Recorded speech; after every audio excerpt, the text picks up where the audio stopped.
Strength will rise as we wait upon the Lord. We will wait upon the Lord. We will wait upon the Lord.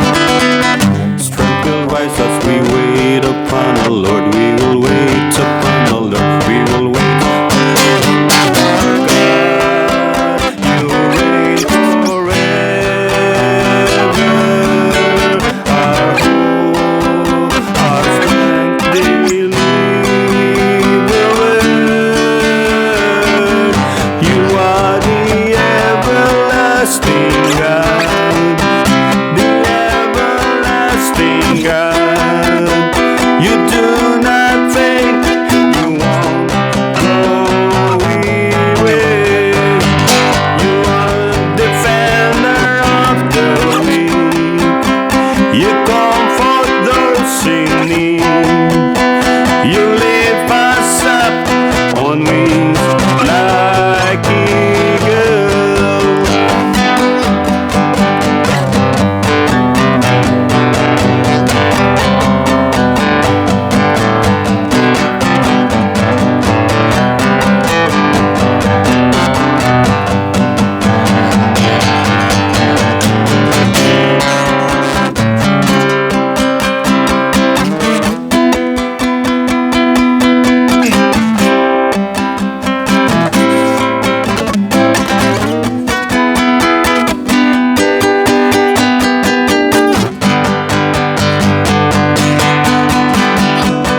Our God, you reign forever.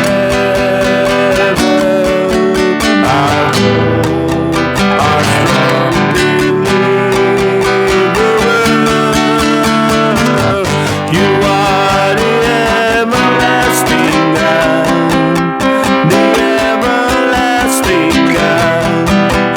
You do not faint, you won't grow weary. You're the defender of the weak. You comfort those in need. You lift us up on wings like eagles.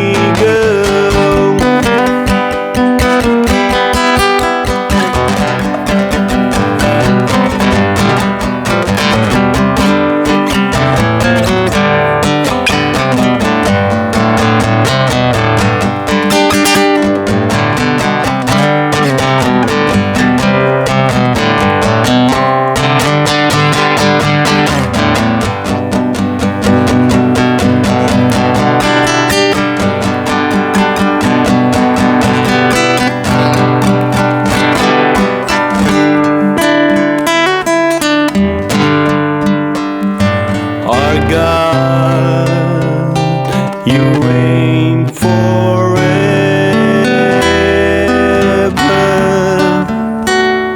Our hope, your strong deliverer.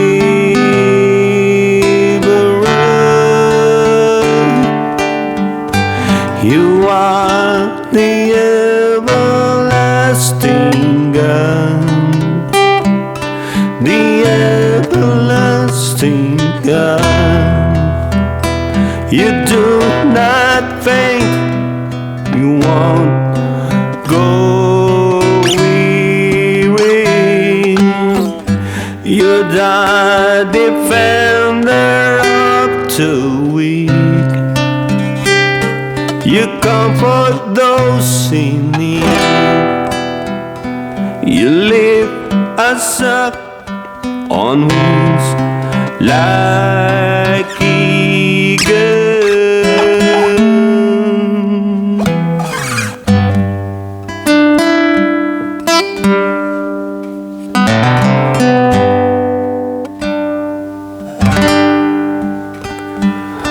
are God, you reign forever. Our hope, our strong deliverer.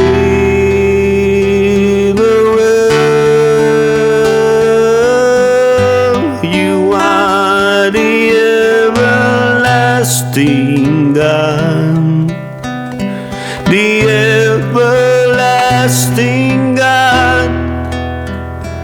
You do not faint, you won't grow weary. You're the defender of the weak. You comfort those in need. You lift us up on wings like eagles.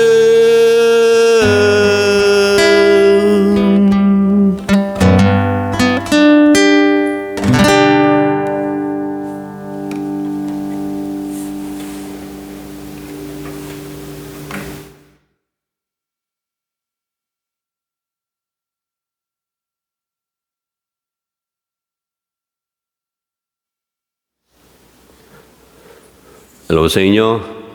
Nagbabalik ulit ako, si Brother Joe. Dahil din sa, advice ng ibang tao na kilala niya kung sino yun. Nag-remind sa akin na yung pag-YouTube. Although kasi busy kasi rin sa work at summertime din dito. Pero, syempre, yung ibang mga video ko, medyo nila ko muna para, kasi kung hindi ko kasi makikita muna yung mga nagno-notification. So, para magkaroon lang ako ng time para sa sarili ko rin. Pero hindi naman ako selfish, pero ngayon bumabalik ako. Ito ang program dito sa YouTube na ginawa kong content, ay ang karaoke at ang pananampalataya. Brother Joe here. Kamusta na kayo? At ako'y muli nagbo-broadcast dito o naggagawa ng aking program, YouTube content dito sa northern part ng mainland America. Dito sa northern part ng California, California, yeah. Meron akong nais na gustong ibahagi sa inyo na message sapagkat ito ang pinaka-importante sa lahat. Ang tayo ay makapakinig ng mga mensahe sapagkat ang mundo ngayon ay maraming boses, tinig, gulo, we don't know where to go, we don't know what to do. Hindi natin alam kung sino nagsasabi ng totoo at tunay o hindi, sino ang kaibigan at sino ang kaaway, sino ang dapat panaligan. Well, ang programang ito ay straight to the point. Walang paligoy-ligoy. Wala akong ibig sabihin na sugar-coated. Whatever the Bible says, sasabihin ko. Yung mga bago pa lamang sa inyo, ito ang programang inilagay ko sa YouTube. Binobroadcast ko ang karaoke at katotohanan. Kumakanta ako minsan using my guitar, using my other tracks o instrumental Christian music. Meron akong gustong basahin dito para sa pagsisimula ng ating pagtalakay at pangangaral tungkol sa Biblia. Maging handa po tayo lahat sa pakikinig sapagkat sa pakikinig ng salita ng Diyos doon po dumarating ang pananampalataya. Hindi man dumating sa atin ang pagpalagay na natin ng sweldo o inaasahan nating mga padala, pero dito muna tayo sa salita ng Diyos. Sapagkat ang nakikinig ng salita ng Diyos, sila po yung nakakatanggap ng actual na pagpapala talaga mula sa Diyos. Mayroong blessing ng Panginoon kasi naaalala nyo si Martha at si Mary, di ba?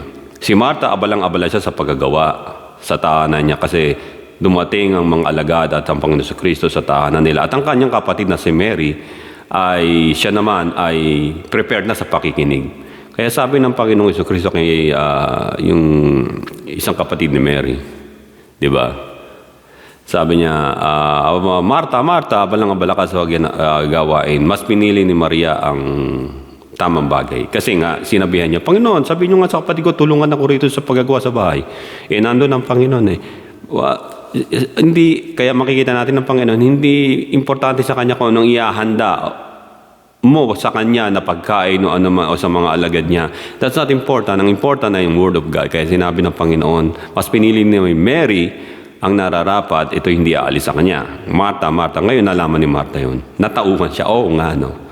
Pagpanahunan ng pakikinig ng salita ng Diyos, put down all of your things, stop everything, at yung mundo natin mag-revolve around our Lord Jesus Christ muna. Kaya meron po tayong ganitong program. Papasahin ko rito, ang aking gustong itapik sa inyo ay ito'y tungkol sa pananampalataya, of course. Mga mananampalataya. Ang title lang sasabihin ko sa inyo ay all believers of Christ will be scrutinized. Ano yung ibig sabihin nun? Na ang lahat po ng mga mananampalataya ng Panginoong Jesucristo, scrutinize daw po, i-scrutinize. Alam niyo ibig sabihin ng scrutinize? I-examine ng gusto. Parang ano yan eh, parang alam niyo yung yung tinatawag na kapag mayroong mga ebidensya, di ba, ini-scrutinize, o yung mga ginawa ng tao, yung performance niya, i-scrutinize ng gusto para malaman kung siya nga ay dumating sa point na talagang ginawa niya ang nararapat. So, tayo mga believers naman, yung mga nanalig kay Kristo, at kung hindi ka pa nananalig sa Panginoon, ay kinakailangan na makinig ka ng salita ng Panginoon at sa pananampalataya mo sa Panginoon, ikaw ay nagiging ganap. Nagiging tunay na ganap sa Panginoon. So makikita natin dito, babasahin ko rito sa Book of Mark and then cross-reference ko sa Matthew chapter 7, verse 14. Mark chapter 9, verse 49. Ang sabi ng 49, for everyone will be seasoned with fire, and every sacrifice will be seasoned with salt. Salt is good, but if the salt loses its flavor, how will you season it again? Or how will you season it? Have salt in yourself and have peace with one another. Let's bow our heads and ask for guidance from the Lord. O Lord Jesus, marami po salamat and sa word na ito, Lord, sa pangalan mo mapagsaluhan namin at sa ganap na pakikinig namin at kakaroon kami ng pananampalataya at inihiling din namin ang banal na Espiritu Santo. Let the Holy Spirit guide us and move us, and let the Holy Spirit put your fire in my mouth, Panginoon, in my tongue, and sa bawat tenga ng nakikinig, every ears that listening right now, put your words in their hearts and your Holy Spirit. Let your Holy Spirit whisper them, their hearts, O God, their ears, O Lord, na ikaw, Panginoon, ang maramdaman nila. Let your Holy Spirit guide them, Panginoon, to the truth so that they will know the truth and the truth will set them free, Panginoon. Maraming salamat. And anoint us, O Lord. Anoint every one of us here dito sa pakikinig na ito ng salita ng Diyos. Maraming salamat. In Jesus' name we pray. Everybody say Amen. Amen. Amen. So dito, sinabi ng Panginoon dito sa binasa natin, for everyone will be seasoned with fire, and every sacrifice will be seasoned with salt. So lahat ng tao, I'm talking about believers, lahat ng believers ay haharap sa judgment seat of Christ. Oh, wait a minute. Maaaring sinasabi na ba, akala ko ba lahat ng nanampalataya sa Panginoong Jesucristo ay lumaktaw na from death to life? Eh bakit hahatulan pa? I'm talking about the Bema judgment seat of Christ. Bema ay iba to sa tinatawag na final judgment o the great white throne of judgment ng Diyos sa Revelation. Ang Bema judgment ay, we call it like, ito yung binasa natin, for everyone will be seasoned with fire, and every sacrifice will be seasoned with salt. Ito yung tinatawag na the day of scrutinization o scrutinize yung ginawa natin sa lupa. Ang tawag rito, rewarding. Huwag kayo matakot. Bema judgment ng Panginoon is rewarding. Tayo muna yon. Parang nag-get together tayo lahat. And then, ang Panginoon nakaupo doon sa isang malaking table. And then, nandun yung mga angels na sa palibot niya. Possibly, ang unang tatawagin niya, yung mga disciple niya, yung mga apostle niya, yung 12 at yung pumalit kay Judas Iscariot, of course, nakasama doon. So, maaaring sila ay kasama doon, iimbitahan. Just like get together, magkakaroon tayo ng get together, like party. And then everyone, bubuksan yung aklat ng Panginoon, ng Book of Life ng Panginoon sa Kristo, at bawat isa ay tatawagin, anong ginawa mo rito? Ikaw, let's say Joe, year 2000, let's say year 2000, something like that, 2024, nangaral ka ng ganito, at ilan yung mga nakatanggap, nakaparinig sa'yo. Eto, merong mga, ilan sila? 50 tumanggap sa pangangaral mo, at wala kang ibang hiningi kundi ang pananampalataya na ibigay ng mga mananampalatayang ito na naligtas dahil sa pangangaral mo, at hindi ka nagmayabang, Brother Joe, at wala kang kinuwang anumang salapi sa mga tao, hindi ka nang hingi ng mga abulo, tithes and offering na hindi naman inuutos, which is the truth na sinasabi ng Bible. But ikaw ay nag-sacrifice ka, wala kang hiningi, at ayaw mo naman talaga humingi ng anumang mga bagay, ito bibigay ko sa iyo. Halimbawa, ganun lang yon. Meron namang isa, ikaw nangaral ka pero mainitin ang ulo mo, nangangaral ka sa isang malaking convention, walang air condition, buwisit na buwisit ka sa sarili mo, gusto mong matapos ka agad buwisit na buwisit ka sa gumawa ng events na yon dahil walang air condition, subalit ang mga tao ay galak na galak kahit pawis na pawis. Subalit ikaw na nangangaral, na ikaw na pastor, reverendo, ikaw ay mainitin ang ulo mo at minadali mo ang pagme-message para makapasok ka sa iyong limousine o sa iyong kotseng mamahalin at bukas ang air condition in full blast. Etong para sa iyo. Lahat ng nasa iyo, pati crown of glory mo, kukunin at ibibigay sa nararapat na tao. Yun ang ibig sabihin ng Bema Judgment Seat of Christ. Kaya yung mga preacher, matakot kayo. Lahat ng nangangaral, gumagamit ng Bible, kasama na ako ron. Matakot tayo. Kasi nga, once kinuha nyo ang glory for the Lord Jesus Christ, supposed to be for Him only, ang ginawa nyo, ganito ako mangaral, kayang-kaya ko yan, daig ko sila. Once you did that, from your heart at sa mind nyo at ipinapractice nyo yan sa sarili nyo, you won't get any reward from the Lord. But I don't know what's gonna happen to you after the Bema Seat judgment of Christ. It depends on our motives. So makikita natin dito, i-cross-reference ko sa Matthew chapter 7 verse 14. Babasahin ko yon sa Matthew 7 verse 40. Ang ginagamit ko ay New King James Version Bible.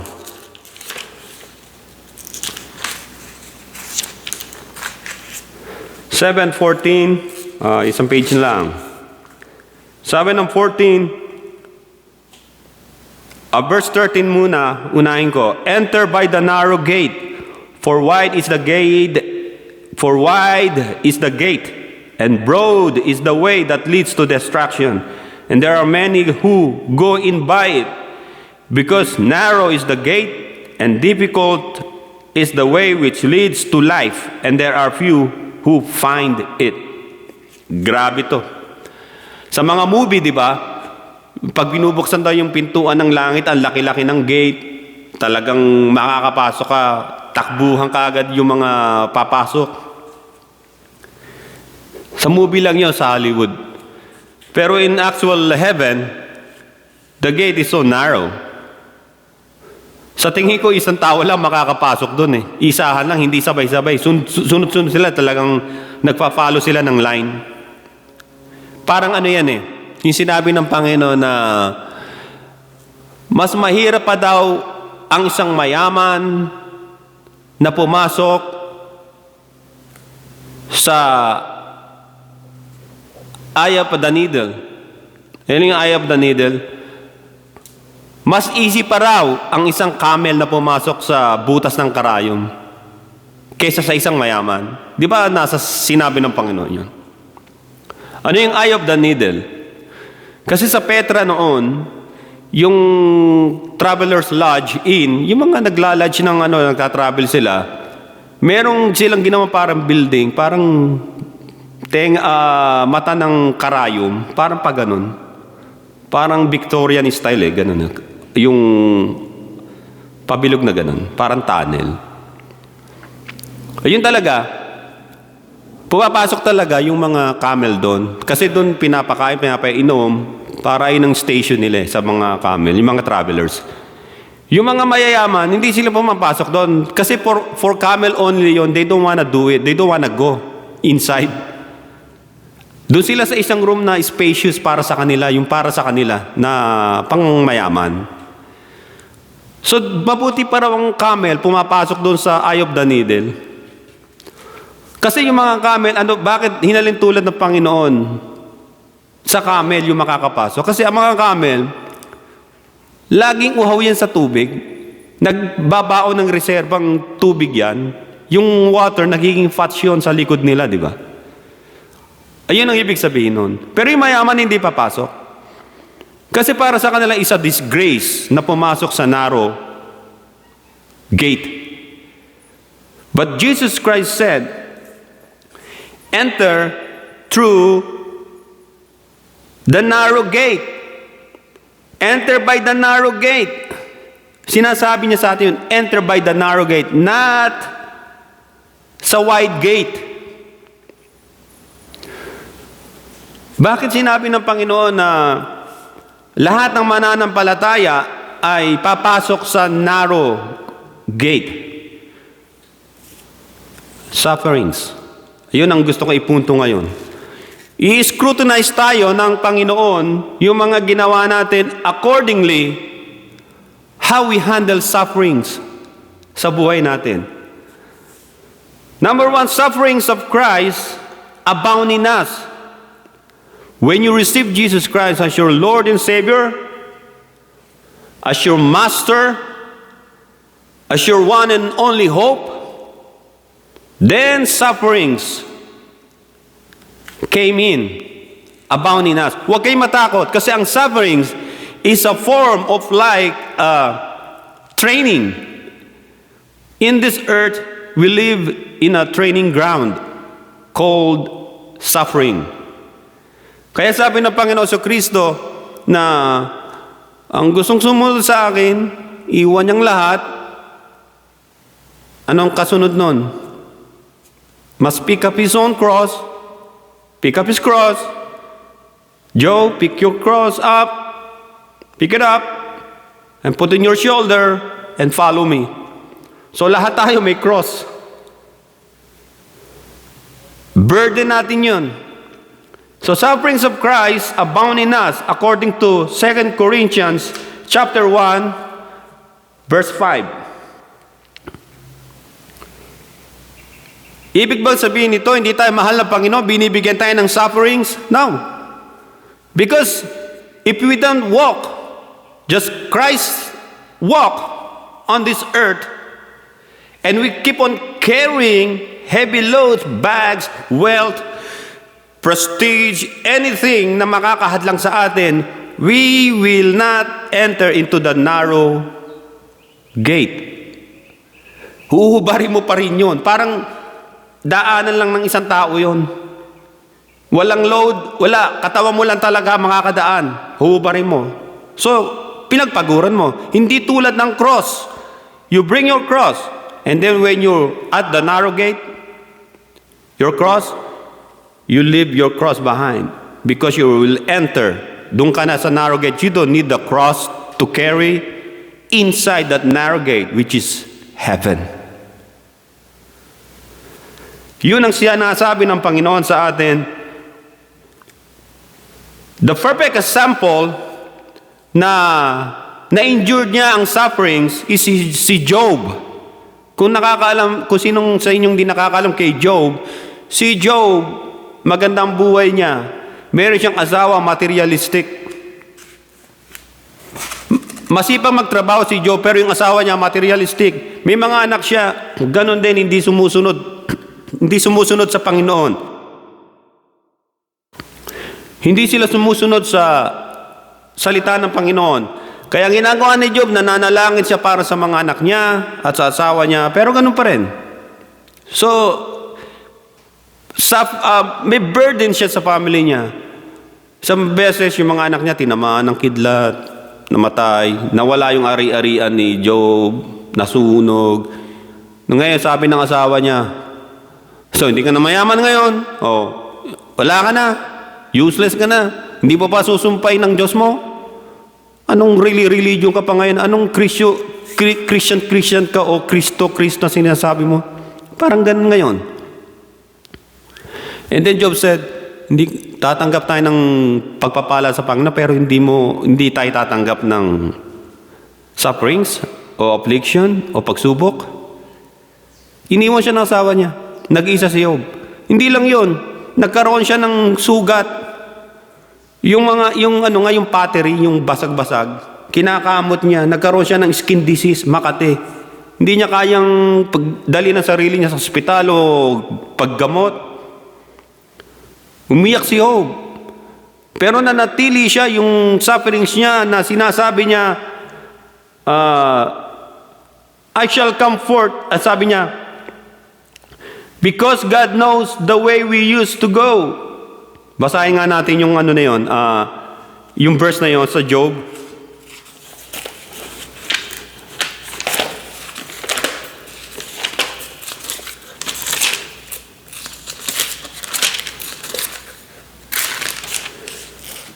Sa Job chapter 23 verse 10, si Job ay sinabihan ng Panginoon na sabi niya, I shall come forth as gold because God knows the way we used to go. Ano yun? By prayer. At sa sinabi rin ni Job na God is testing our faith as we go. Yung nangyari kay Job ay isang magandang example to na kung paano natin handle ang sufferings.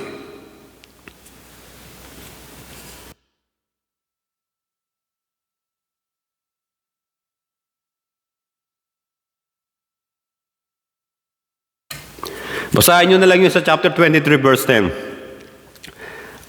Para mas maintindihan nyo pa. Pero in-itemize ko na rito, ang sabi ni Job, I shall come forth as gold dahil sa sufferings na nangyayari sa kanya.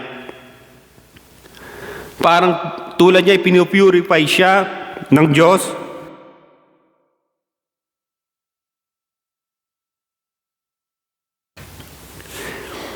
Yung faith niya, pinupurify ng Panginoon. And Job said, because God knows the way we should to go. Alam ng Diyos na kapag may sufferings ka, alam niya kung saan ka pupunta. Saan? Into your prayer room. Sa pananalangin mo.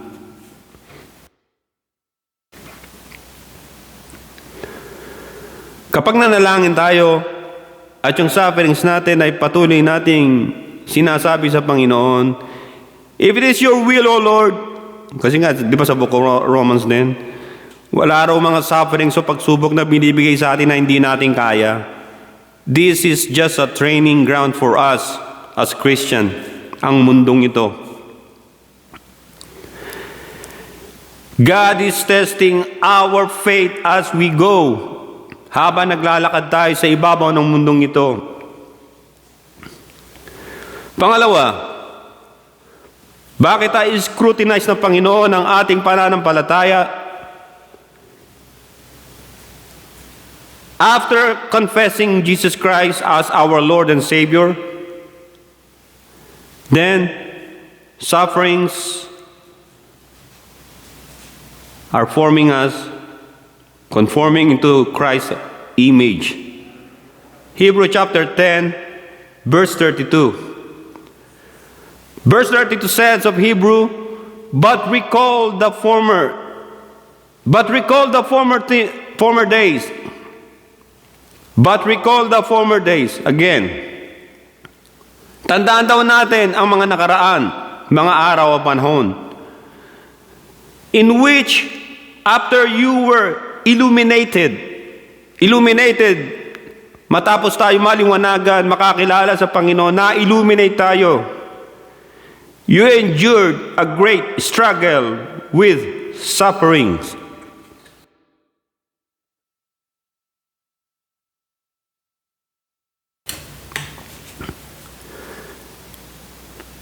So after natin na makonvert tayo kay Kristo, so we are His, and Christ is our Lord and Savior. And then there's a suffering. Nakaabang, parang parang Uber o Lyft o service. Nakaabang na kaagad. Just like, may driver. Joe! Ikaw pa si Joe? Naalala ko yung noon dinala ko yung, kasi all change, time to all change na yung yung kotse ko. Dinala ko sa Honda dealership. Di nakatayo lang ako doon. Nag-text sa akin yung Uber driver. This is, tas may number, ganun. Please confirm if you this. Sabi ko, yes. I confirm. Kinonfirm ko. Iniintay ko siya. Hindi ko lang kung nasaan Nakatayo lang ako.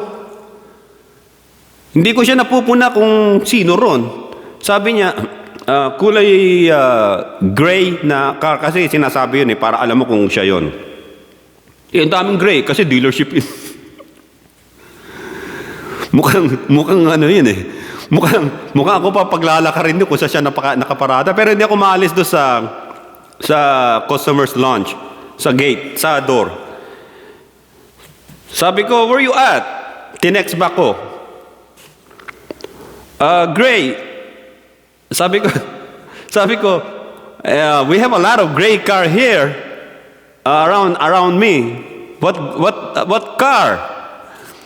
Kaya sabi ko, can you move forward? I'm here standing at the front ng door ng customer lounge. Ngayon nakita ko siya, umatras ng konti, tapos dumiretso. Doon pa siya pumarada sa mga sasakyan na ibinebenta. Kaya pala hindi ko siya napuna. Sabi sa akin, are you Joe? Yeah. Oh, I thought you're not gonna pick me up. Sabi ko ganon. So, tulad ng ganon Sufferings natin, while on the road, driving, there's a hump, and crazy drivers all around. Di ba? Habang ikaw ay passenger. So, ang ibig ko sabihin dito ay, after we confess Jesus Christ, remember, na-illuminate na tayo, and then, there's some sufferings. Don't deny it. Hindi ko dinideny sa inyo yan. We gonna undergo sa mga sufferings. Kasi pagsubok yan Diyan natetest yung faith natin. Sa gitna ng pagsubok, sino ang hahawakan mo? Patalim ba? O si Kristo? We have to decide which side you are. Yun ang sufferings. It forming us into Christ-likeness. Para hindi tayo magreklamo, at para makita natin yung reward natin in heaven kapag nandun na tayo. According to 1 chapter 3 verse 4 and then hanggang 5, whoever commits sin also commit lawlessness. And sin is a lawlessness. And you know that he manifested to take away our sins. And in him there is no sin. Kaya may suffering tayo ay so that we can ask God to take good care of us. Ingatan tayo. Alam natin na ang lahat ng tao ay nagkakaroon ng problema. Pero tayo mananampalataya, kakaiba ang sufferings natin because our sufferings leads to heaven, not leads to destruction. So that Jesus said, sinabi niya na sin, whoever commits sin also commit lawlessness. Kaya tayo merong suffering so that we don't divert our mind into sin para hindi tayo magkasala. That's the only way. Meron ka ng sufferings, gawa ka pa ng gawa ng kasalanan. Ang sabi rito, it will lead to lawlessness and it will lead to destruction. And sin is lawlessness, and you know that he manifested to take away our sins, and in him there is no sin. While we are inside of these cold sufferings, nasa mundo tayo ng paghihirap, sufferings because we are Christians, sufferings because we belong to Christ. And then, God, He took away our sin from us. Sapagkat ang sabi rito, si Jesus Christ, He came to the world, He manifested to take away our sins. And then why we have sufferings? So that we don't commit sins. Because kapag may sufferings tayo sa buhay, we intend to pray. We intend to ask God.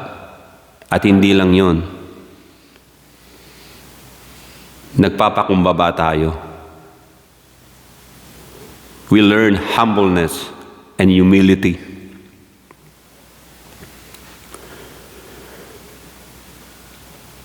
Sa 2 Corinthians chapter 3 verse 18, babasahin ko nga sa Corinthians. 2 Corinthians chapter 3 verse 18.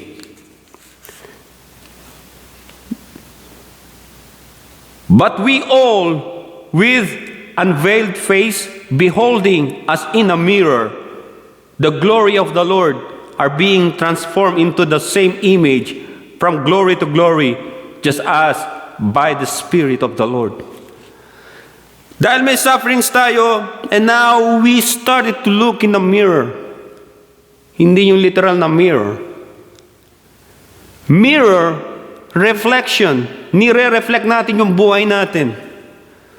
Siguro nung wala pa ako kay Kristo, kung nagkaroon ako ng problema, I surrendered sa mga problema ko. Sigurado, nag-give up na ako kung saan ako napunta. Either I'm in the grave, jail, or hospital. Or probably I'm insane now. So, yun ang sinasabi ng Biblia sa binasa natin sa 2 Corinthians chapter 3 verse 18. Na ang sabi ay,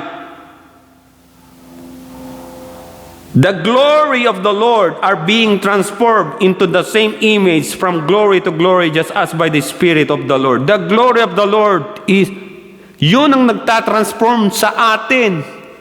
Yung kaluwalhatian, while we handling sufferings, we know how to handle sufferings. Just like Job, he knows how to handle sufferings. And then, he asked God. He prayed to God. He prayed to the Lord. And then God remembered Job. Sa Job 23 verse 10, yung sinabi ko, but He knows the way that I take. When He tested me, I shall come forth as gold, tulad ng ginto. Yung palang sinasabi ng Panginoon na tayo ay aasnan sa apoy. Yung ginto kasi kapag yan ay pina-furnace, pinapainitan para maging glossy pa, pinadadaan sa apoy, yung binibigyan pa ng ng magandang init, tulad ng ang tawag rito sa tinotorch o suplete para uminit. Nakakita na ako niyan, yung mga benches sa mga concert, sa mga basketball court. Kaya pala laging bago yon, kasi na ano ng araw, di ba? Na-fade yung color. Yung pala papainitan lang nila ng torch, tapos lilitaw na kagad yung magandang kulay uli, back to original. That's the same way that God is talking about the gold. Para maging maganda yung gold, ito-torch ulit at lilinis at kikinang ulit. James chapter 4 verse 8, the Bible says, draws near to God and He will draw near to you. Kapag may suffering tayo, draw near to God. Lumapit tayo sa Diyos sapagkat siya ilalapit sa inyo. Hindi lalapit ang Diyos kagad sa inyo. Because if you ask God, if you call on God, the name of the Lord, and then yung attention niya ay babaling sa iyo. Although nakikita ka niya, pero the Bible says the right way to handle these sufferings is draw near to God and He will draw near to you. Lalapit siya sa iyo. Yun ang napakagandang pangako ng Panginoon na binibigay sa atin. You have to draw near to God. Ang ikatlo, our faith should be built and scrutinized with God's fire. Basahin ko nga sa 1 Corinthians chapter 3 verse 12. Mamili tayo rito kung anong klase tayo rito para makatayo tayo sa tinatawag na Bema Judgment seat of Christ na the day of scrutinization sa ating mga ginawa. 1 Corinthians chapter 3 verse 12.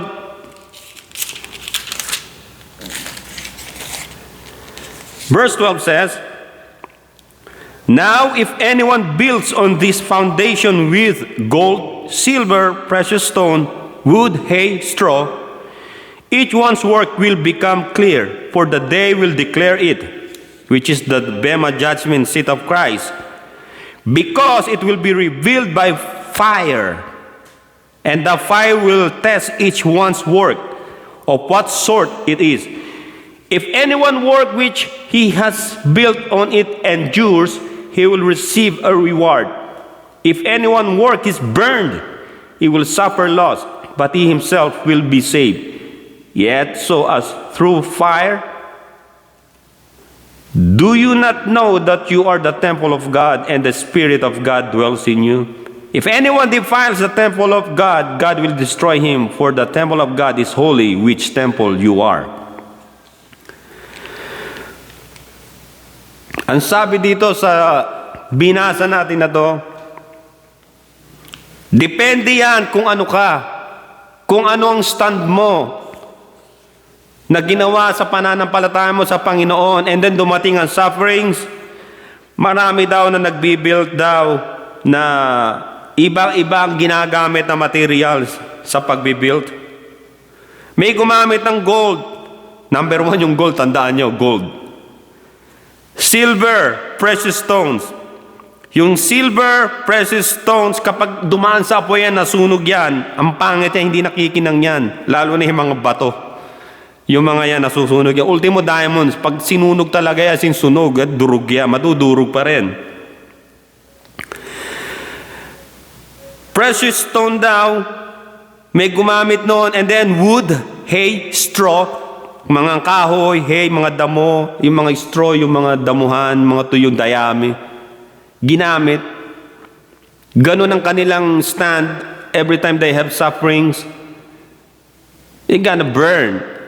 Lahat ng motive natin, ng paglakad natin sa mundo, ginawa natin, tulad ng sinabi ko, may nangangaral, ang kanyang pangangaral ay talagang sistematiko.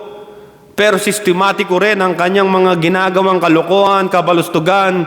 But the Bible says, lahat ang ginawa natin, whether in full view of man and hidden, it will be put to test by the Lord through fire. Kung masusunog yan, you lost. Kung hindi, anong mag-i-stay rito? Number one, syempre yung gold.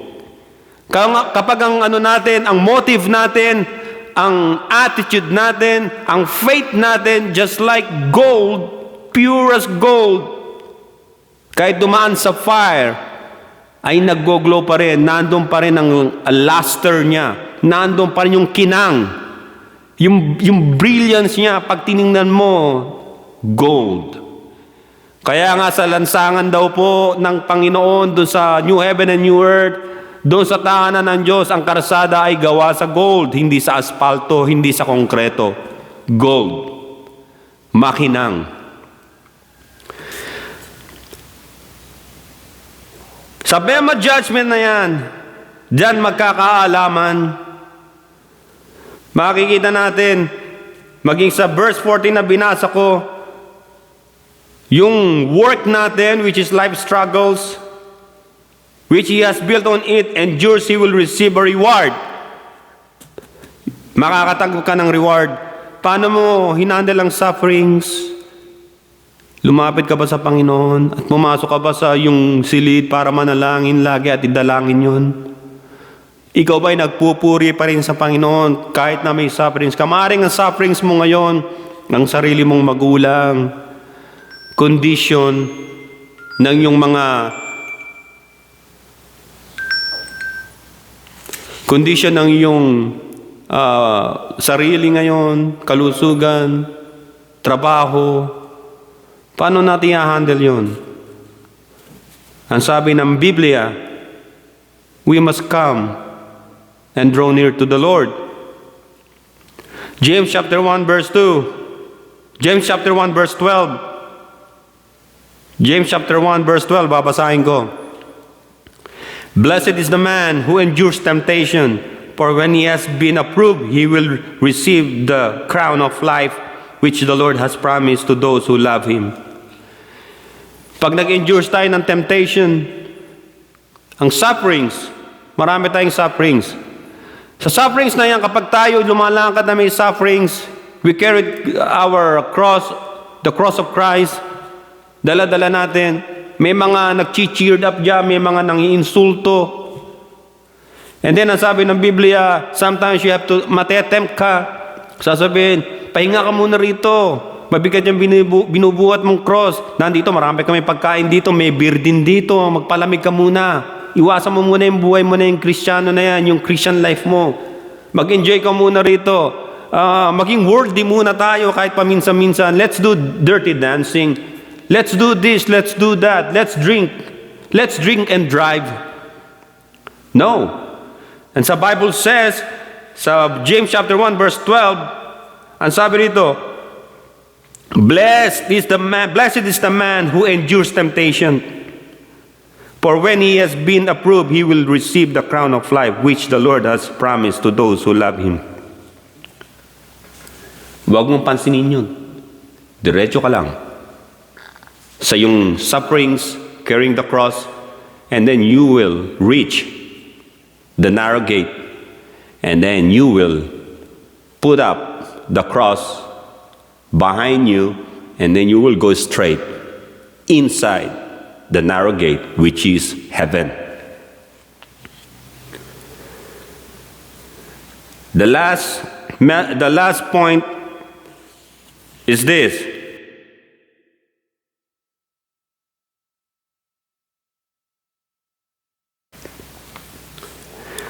According to Romans chapter 8 verse 5, every believer of Christ can succeed in life and pass over all unnecessary sufferings by walking and living in the Spirit. Nasa Romans chapter 8 verse 5 yon. Lahat tayo na merong sufferings, may sufferings ako, may sufferings ka, may sufferings sila. Tayo mga mananampalataya, God taught us how to deal with sufferings. Hindi tulad ng mga unbelievers. When they have sufferings, they go bad to worse. They go insane because they don't know God. But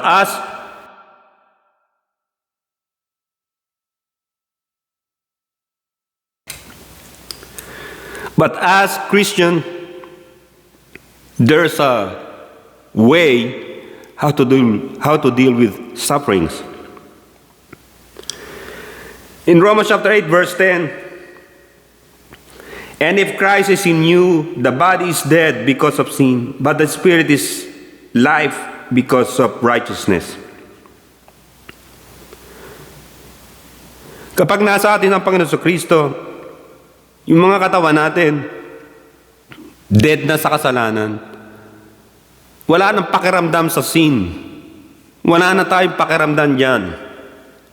We don't partakers anymore sa mga kasalanang ino-offer ng mundo. We don't. Because the Spirit, the Holy Spirit is in us, and then life, the life of Christ na binigay niya sa atin, yung life o living in righteousness na.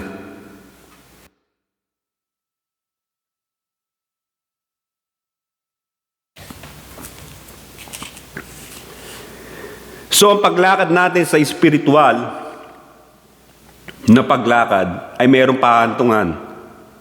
Ang tinatawag na narrow gate, which leads to heaven. Wala makakapasok doon kundi ang mga tao lamang na iniwan nila ang lahat. At ang dala-dala nila ay ang cross ng Panginoong Kristo. Sapagkat wala makakapasok doon sa gate na yon, maliban na tinalikuran mo ng lahat. Kasalanan, kamunduhan, kasakiman, lahat ng uri ng pagsamba sa mga false gods, pagsamba sa sarili, pagsamba sa pera, sa kayamanan, sa wealth. We put them somewhere. Wala na, iniwan na natin kung saan man tayo natagpuan ng Panginoon at dinala natin yung cross, the sufferings of Christ. And then these sufferings will teach you a lot of things in life. Just have faith in God. Have faith in the Lord Jesus Christ. And be victorious. Maging matagumpay tayo sa paglalakad.